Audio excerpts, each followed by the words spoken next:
नमस्कार। लामो प्रतीक्षापछि Bandipur cable car आखिरमा share बजारमा आएको छ।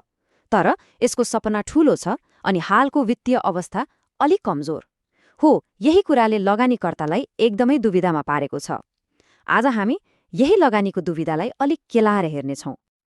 आइपिओमा शेयर परेका झण्डै 5 लाख लगानीकर्ताहरूको मनमा अहिले एउटै प्रश्न छ, अब गर्ने के?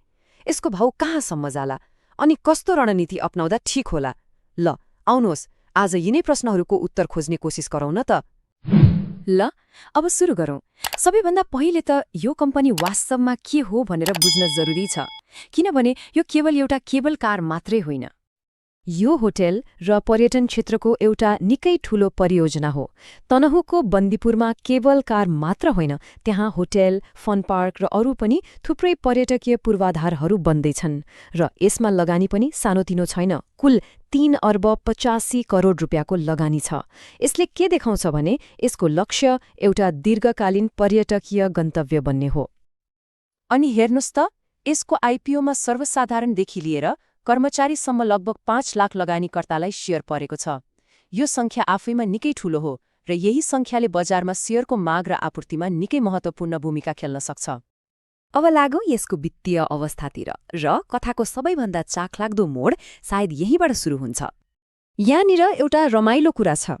एकातिर कम्पनीको भविष्यको योजना एकदमै महत्त्वाकांक्षी र आकर्षक देखिन्छ, तर अर्कोतिर हेर्ने हो भने अहिलेको वित्तीय अवस्था, खासगरी आम्दानीको पाटो अलि कमजोर छ। सबैभन्दा महत्त्वपूर्ण कुरा, कम्पनी अहिले नाफामा छैन। यसको प्रति शेयर आम्दानी, जसलाई हामी इपिएस भन्छौँ, त्यो नेगेटिभ छ, ऋणात्मक 38 पैसा। सोझो भाषामा भन्नुपर्दा कम्पनीले अहिले हरेक शेयरमा 38 पैसा घाटा बेहोरिरहेको छ। अब यो नेटवर्थ किन महत्त्वपूर्ण छ त? किनभने पहिलो दिनको कारोबार मूल्य यहीँबाट तय हुन्छ। कम्पनीको प्रति शेयर नेटवर्थ 102 रुपैयाँ 41 पैसा छ। मतलब पहिलो कारोबारको मूल्य यही अङ्कको वरिपरि घुम्नेछ।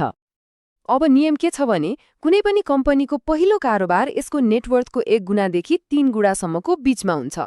भनेपछि बन्दीपुर केबल कारको पहिलो कारोबारको रेन्ज 102 रुपैयाँ 41 पैसादेखि 307 रुपैयाँ 23 पैसाको बीचमा हुने भयो। अब आम्दानी नै नेगेटिभ भएपछि के हुन्छ? सिधा असर पर्छ बोनसमा। जबसम्म कम्पनी नाफामा जाँदैन, बोनसको त आशै गर्न मिलेन। यसको मतलब छिटो प्रतिफल चाहने लगानीकर्ताले त कम्तीमा पनि 3-4 वर्ष धैर्य गर्नु पर्ने देखिन्छ। ल अब यस्तो अवस्थामा लगानीकर्ताले के गर्ने त? बेच्ने कि राख्ने? कस्तो स्ट्र्याटेजी अपनाउने? अब यसबारे कुरा गरौँ। विश्लेषण हेर्दा लगानीकर्ताका लागि मोटामोटी 3वटा बाटा देखिन्छन्।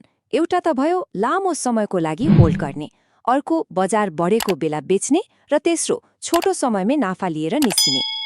अब यी 3वटै रणनीति पछाडिको सोच फरक छ। जसलाई नेपालको पर्यटन क्षेत्रको भविष्यमा विश्वास छ, उनीहरूले लामो समय होल्ड गर्न सक्छन्। अर्को विकल्प, समग्र नेप्से बढेको बेला यो पनि बढ्छ भनेर कुरेर बस्ने, अनि यदि छोटो समयमै नाफा कमाउने लक्ष्य हो भने सूचीकरण भएपछिको सुरुवाती हाई प्राइसमै बेच्नु बुद्धिमानी हुन सक्छ।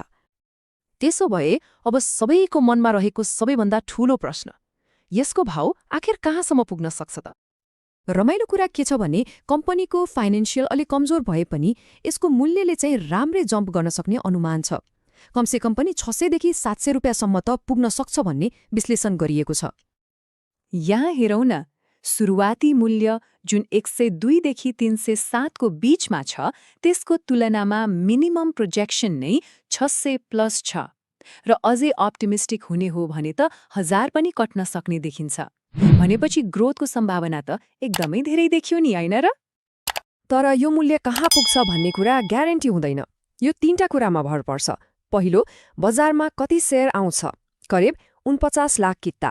दोस्रो, आइपिओ परेका ती 5 लाख लगानीकर्ताले कति समय शेयर होल्ड गर्छन्। र तेस्रो, समग्र बजारको मूड, मतलब पर्यटन क्षेत्रको शेयरलाई लिएर लगानीकर्ता कतिको पोजिटिभ छन् भन्ने कुराले पनि धेरै फरक पार्छ।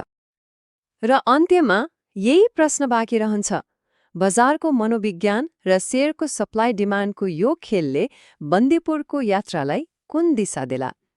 यो एउटा यस्तो यात्रा हो जसको बाटो लगानीकर्ताहरू आफैले कोर्नेछन्।